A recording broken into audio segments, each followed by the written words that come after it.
Hello YouTube and welcome to GrunfWorks. This is episode 48 of the Interplanetary Voyage of Exploration. And previous episodes have been more focused around flying in KSP, so I figured this episode will be a little bit more inclined towards building. And like I said, the window to Jool is coming ever so closer. So it is time for us to modify our exploration core ship, the Mark I that we used for Duna, to be used around Jool. And it will require a little bit more substantial modification because we need to be able to operate more or less without solar panels because Jool is very far from the sun. And the energy generated by the solar panels is minuscule around Jool. So that is why we have to actually rely more on the alternate sources of energy, such as radioisotope thermic generators, I think, or they call it RTGs.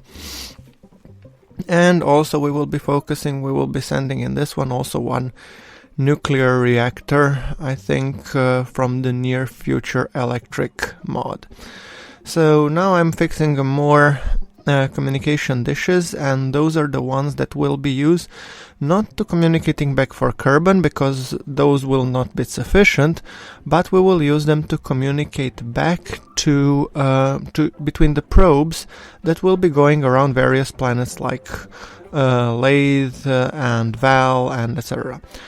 Then we want to be placing another set of RTGs, and those RTGs are from the Near Future Electric mod. So I'm just kind of fixing 4 of them in total, and I'm kind of hoping that they would be able to offset the power-hungry requirements of our 2 long-range communication satellites. Or 2 long-range communication dishes, sorry. So yeah, and that's the one that I'm hoping to offset. So now the reason why I'm putting everything on the docking ports, because I want this structure to be a little bit flexible so that I can actually put, if I want to undock the communication section, that I can undock and dock something else to it at a later stage. Now, that being said, let's build ourselves a communications tower here, and also I want to be putting like this sufficient generator from the near future electrical mod. I just figured it would be cool to have some sort of power source, and at this point I don't have access to the bigger ones, so we'll have to make do with what we have, and it's not necessary to be used for propulsion, but it will be used for generating enough energy to maintain these 2 communication dishes, hopefully. Now angling it at 45 degrees so that we don't get in conflict when we deploy the radiator panels. We don't want it to get in conflict with the communication dishes. Okay, and hopefully that should be enough. Just strutting everything together.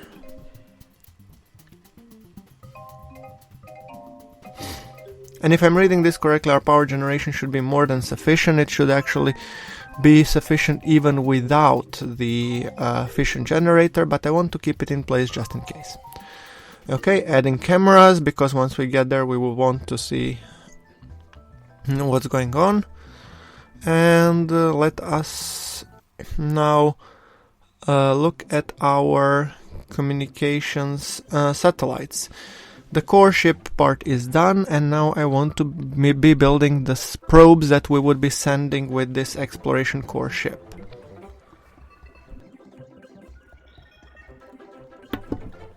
So, this is kind of the core component, and on that one I will be putting the antenna. So this is Jool Exploration Science Probe Medium Range Mark I. So it has 2 antennas for redundancy reasons to be able to communicate back to its exploration core ship.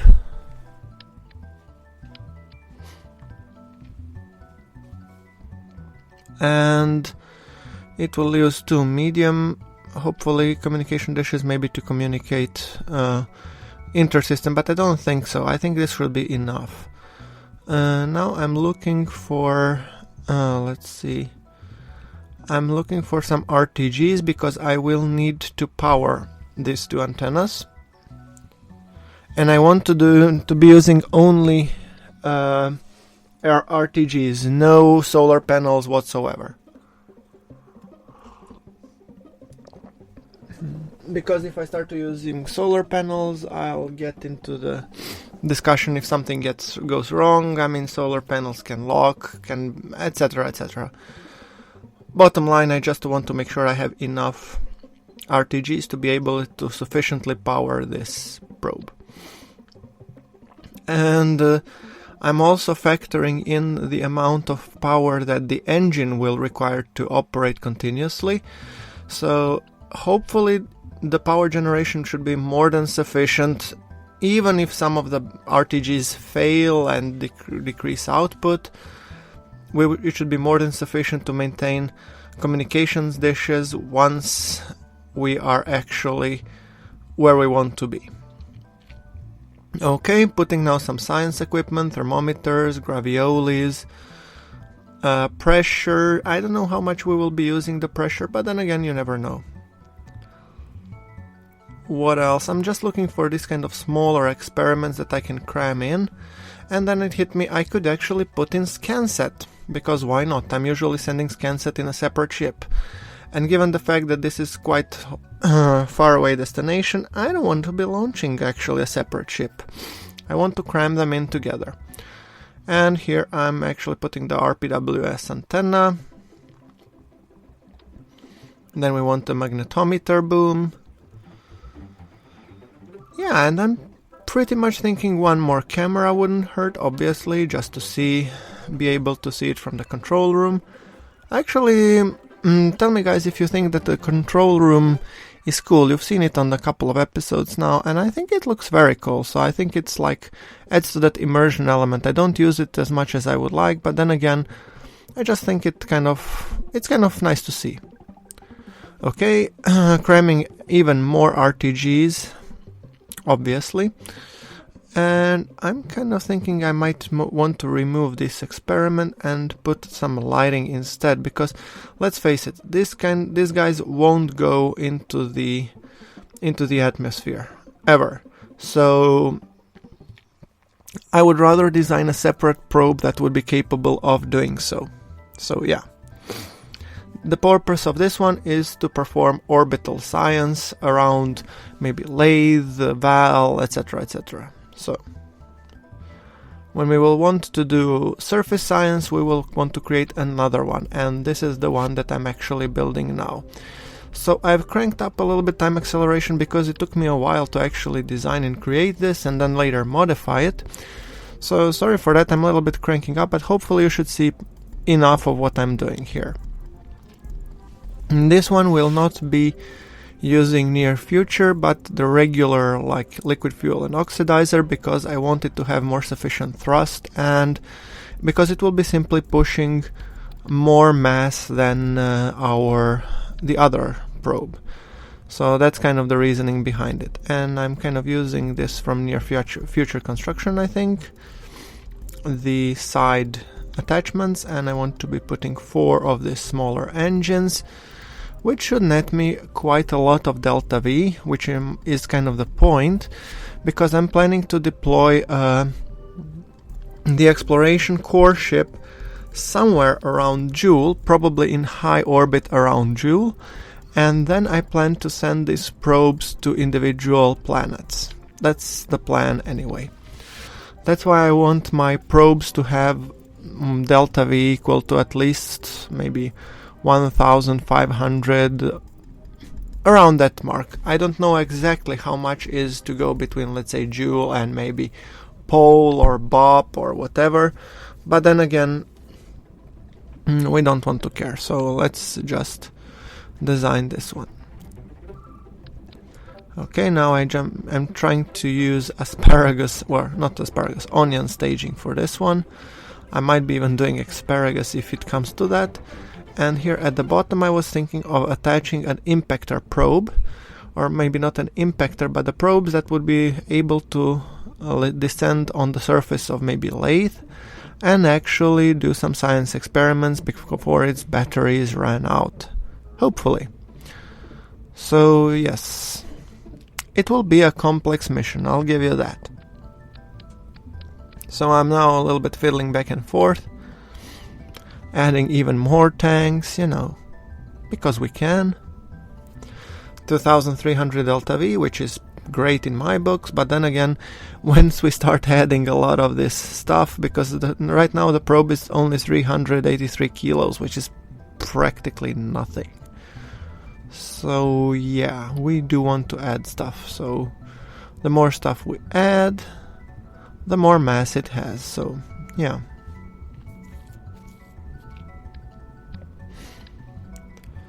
Fixing the batteries. Not many, but enough. Then let's add another 2.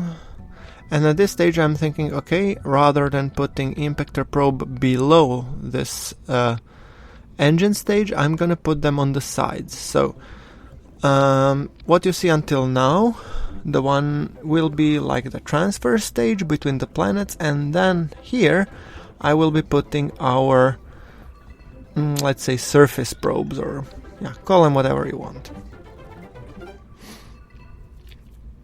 So the idea is that this kind of main ship goes and remains as a small communication satellite in the orbit that will relay the data from these impactor probes back to the core ship, which should then forward them onwards to Kerbin. Yeah, like I told you, I don't like to make very simple missions. I tend to overcomplicate things. Okay. Let me just see now. Let's see what else do we need.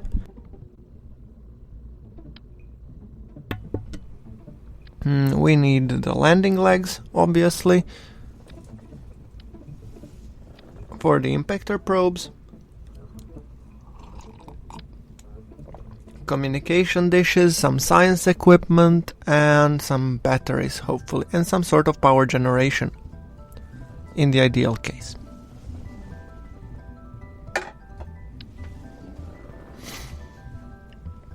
So I'm kind of putting a single RTG because it will increase the mass significantly and reduce our delta V, and we don't really want that. Will make all these 2 impactor probes uneven, so it will be hard to control them, but then again, all they need to do is to successfully drop down to the surface of lathe, hopefully survive the impact, and then relay the science experiments from there, and then we no longer have to care about them. So that's why I'm kind of, you know, not paying them too much love.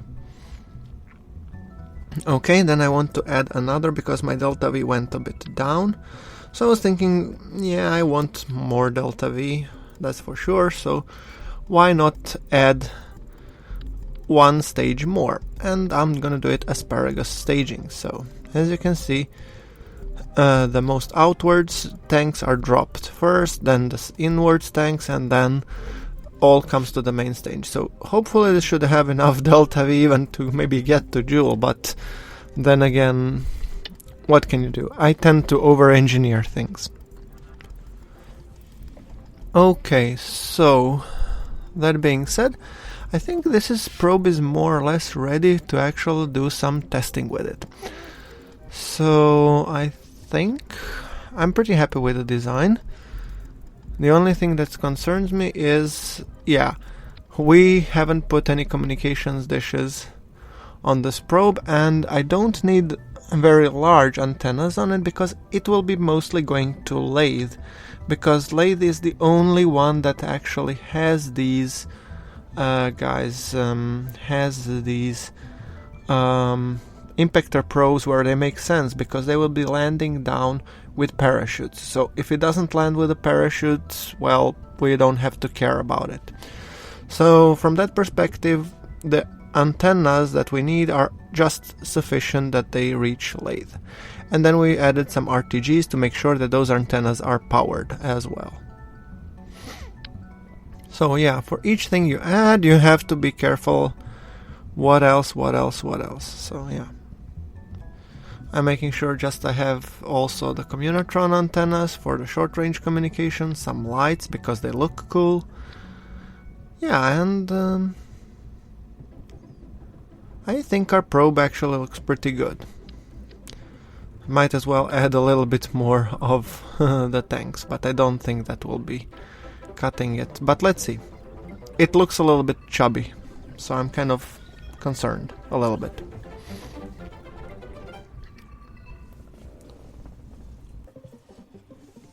Okay, so time to put this bad boy together. We want to have 2 of the orbital satellite probes and 2 of the impactor type probes. So let's put them all together and see how they look.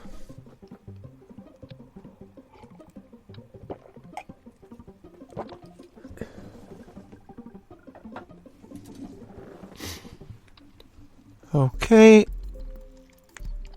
Yeah, these guys are kind of concerning me a little bit. They look a little bit too wide or too chubby for my taste. I think we will need to shed some weight off these guys. But nevertheless, let's just first strut them and see how they look like.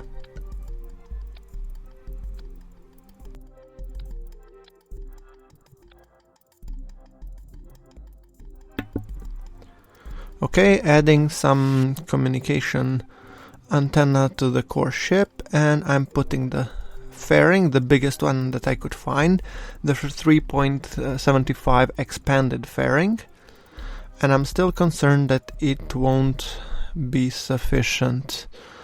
Okay guys, that's it. Moment of truth. Come on, give me a break. Okay. So looking from this angle, we have the bottom tanks that are too much, and also I think the legs of the impactor probe and one bottom section of it. So we will actually need to make this one a little bit better. So, okay, I decided to remove it. And let's see how we take it from there. Okay, let's do a quick revamp. So these guys have to go.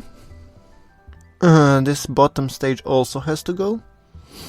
These legs have to go a little bit far up.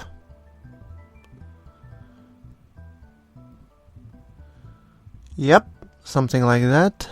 And then this bottom engine section in the middle also has to go. This one. Yeah. So let's take out this one and put this one instead. Cool. So that takes care of these things. So let's see if we could take this 4 sections and bring them up a little bit. But first I'm thinking, okay, so we have to make up a little bit of delta V. Maybe not, but call me paranoid. So let's see if I can find some toroidal fuel tanks to add on the first stage. And in my mind, part clipping here is partially okay, because, I mean, those toroidal tanks could be put like close to one another, so something like that to be more expanded. And something like this brings our delta V back to 2100, which makes me very, very happy. Okay, so let's see if there's anything else we can do to flatten this guy out. And I'm thinking just these side sections of the main probe, that we could actually raise them up a little bit. Yeah, something like that. Oops. Yeah. That certainly looks a little bit more flat than it did previously. So let's see, I'm actually a little bit more optimistic regarding this one.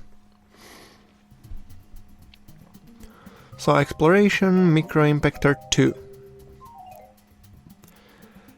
Okay, let's flip it back to our exploration core ship. That's kind of waiting for us.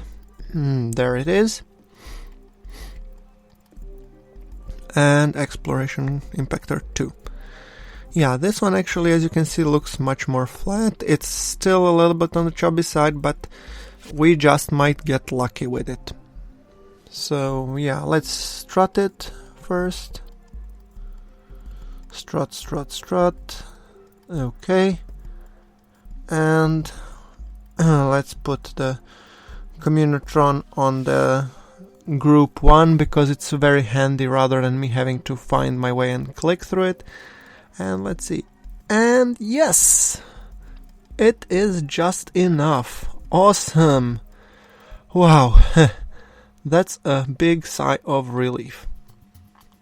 Because honestly guys, this was really, I didn't really want to go back to the redesigning it again.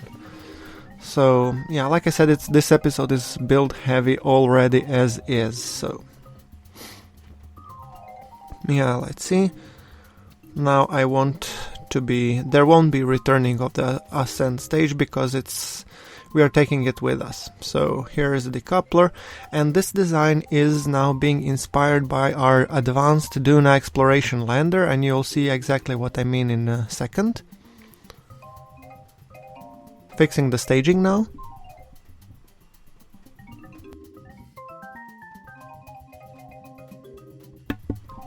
And rather than having a big engine on the side, I will actually have two clusters of nuke engines on the sides, as I did for my advanced lander. So now I'm looking for a quadruple adapter somewhere, hopefully. And there we go. So this, and now we put 4 nukes on each side.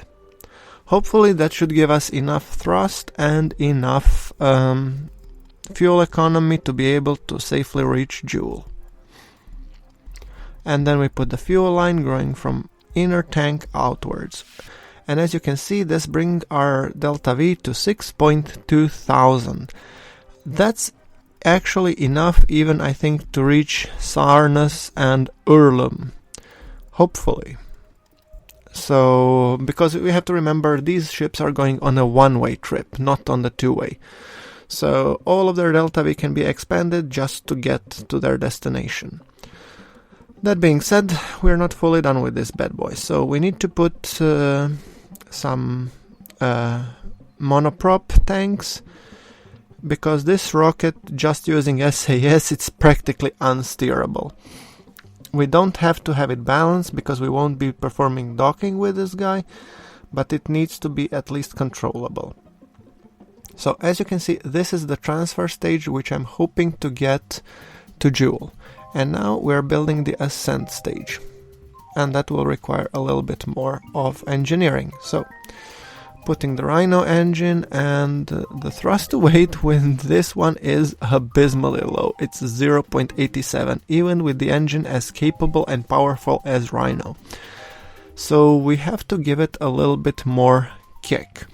First, let's strut these nukes to make sure that they don't dance. And then we'll put like four of the side fuel tanks, and let's put some mainsails beside them. That should hopefully put our delta V. Okay, 1.87. That's just beautiful, and that's exactly what I need. So yes, 187, that's usually ideal thrust to weight for the takeoff. And the thrust weight will rise also as we ascend and burn through fuel. These 4 tanks, by the way, on the side, I want to put in asparagus staging configuration, because I want to maintain as high thrust to weight as I can during the ascent stage. And then we'll test. If we come to the point that these are not enough, then we'll put another set of 2. So the idea is, by the time we will actually start to use only our Rhino, we should already be that much far out, almost out of the atmosphere, and then we don't have to care what thrust weight is, it's just the fuel economy, which Rhino is actually very, very good at. Okay, that being said, now let's see, let's put some struts. We don't want this big ass rocket to be wobbly, and let us, since this is a very, very big ship, we want to simulate the vessel, but first I want to actually put launch clamps, because yeah, when you have this monstrosity, you want to make sure that it is fixed in place. You don't really want to have it dancing around. Checking and doing final preparations on the staging, and I will be actually simulating this one because, let's face it, it's a big rework of an existing craft. We really want to test it. So.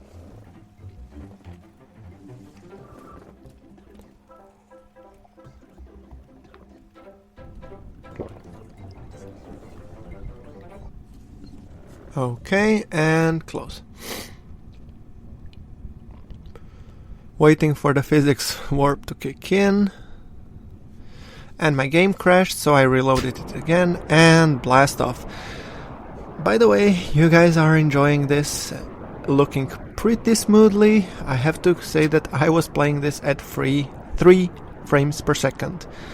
So this is pretty much, I think, 8 times acceleration, I think. Not time acceleration, but 8 times video acceleration, so that it looks watchable. Yeah, now raising our apoapsis, and you can see that I'm having a very steep ascent because I really don't want to be testing the capability of this monstrosity as it ascends through the atmosphere. I'm not really that confident that it would really go that well. So I want to basically get out of the atmosphere as quickly as I can and then start pushing for the circularization. And a tank of water is leaking. Well, thankfully this is a simulation, so we don't have to care about it. But now if I had like other, it would be really just problematic. So mute the alarm, thank you, don't have to care about you. Extending our antenna and now trying to actually burn for the circularization. And at this point I've noticed that actually I will need additional 2 liquid fuel tanks below, because now I'm actually circularizing on our transfer stage, which was definitely not my idea. And I'm a little bit worried if we will actually make it to orbit. Given the fact that we don't have that much periapsis to burn for, I'm pretty confident that we will, but yeah, playing this at 3 frames per second required me to do the circularization, which took like 15 minutes, so yeah. As you can see, the craft is orbit capable, but I was also towards the end assisting a little bit with RCS, and believe it or not, it actually helps. But then again, I have decided for the future designs I will for sure add 2 more of boosters at the ascent stage. Okay, so but then again we are running a simulation, so let us actually perform the test of the whole mission. So you get a preview of what we are about to do. So first we decouple one probe. We burn a little so we get out of the range of this guy. And yeah. So yeah, I wanted to get away from this guy, and then I want to make sure that I'm controlling... Oh, why don't I see controls? Ah, because I was controlling from the... Yeah, I was controlling from the Separatron. Now I realize what I did. Sorry. So activating the antennas. This is our impactor probe. We want to be testing that one as well. And I just went a little bit orbit retrograde because that one will be going back to Kerbin. Not the whole one. So the reason why I actually moved them a little bit, both of them, because I wanted to get out of the range of the core exploration ship because of my frame rate. So first, testing the first stage, second stage, now burning a little bit, decoupling the first impactor probe, and then I realized my periapsis is low but not low enough. So I decided to test the second by actually going completely suborbital and now deploying, and now I want to make sure that I input the time delay of 1 hour and then to activate the communotron in 1 hour. The reason why I want to activate the second communotron in 1 hour is because as I will be going through the atmosphere, the aerodynamic pressure would then basically ensure that my antenna gets snapped and I have no longer control. So in this way I have ensured that the antenna is withdrawn, and as soon as it lands, like post-landed, it will actually deploy. And then I will hopefully have once again the connection to one of our satellites, which would then relay the signal. As you can see, both of the parachutes have deployed successfully, and we are coming down. We have landed in Kerbin and our antenna has deployed. So congrats. Now time to perform some science. Okay, I would call this a successful mission, which brings us to the end of this episode. Like if you like the video, and press that subscribe button for more KSP content. Thank you again for watching. This is GrunfWorks signing off.